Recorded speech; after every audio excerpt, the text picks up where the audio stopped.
iPhone 18 Pro Max, plus épais mais révolutionnaire. Un iPhone plus épais, mais avec un appareil photo qui pourrait tout changer?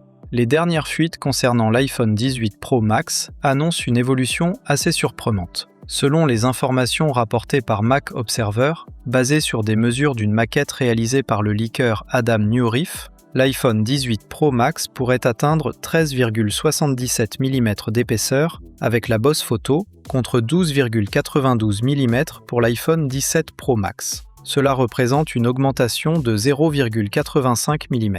Même sans compter le module photo, le téléphone passerait d'environ 11,23 à 11,54 mm, soit 0,31 mm de plus. Mais pourquoi Apple ferait-il un téléphone plus épais alors que la tendance est justement aux appareils toujours plus fins?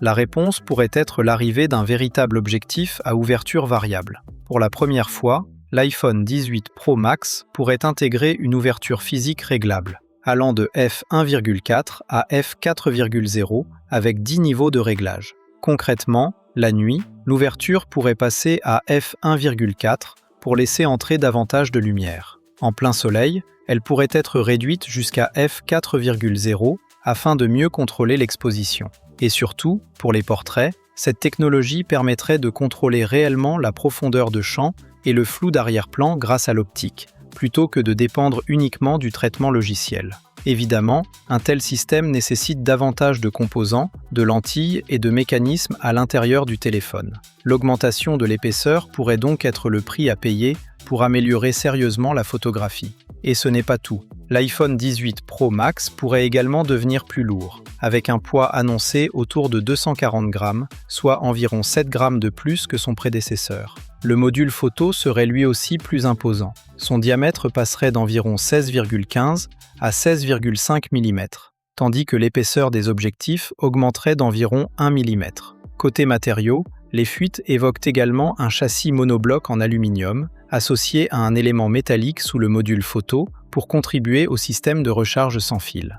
Alors, est-ce vraiment un défaut? Personnellement, je pense que tout dépend de ce qu'Apple nous offre en échange. Si l'iPhone 18 Pro Max devient simplement plus épais et plus lourd, ce serait difficile à justifier. Mais si cette épaisseur permet d'obtenir une ouverture variable, une meilleure qualité photo, une meilleure gestion de la lumière et potentiellement une batterie dépassant les 5000 mAh, le compromis pourrait devenir beaucoup plus intéressant.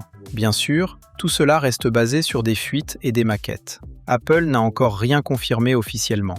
Mais une chose est certaine, si l'iPhone 18 Pro Max ressemble vraiment à ça, Apple pourrait prendre une direction très différente de celle des dernières générations.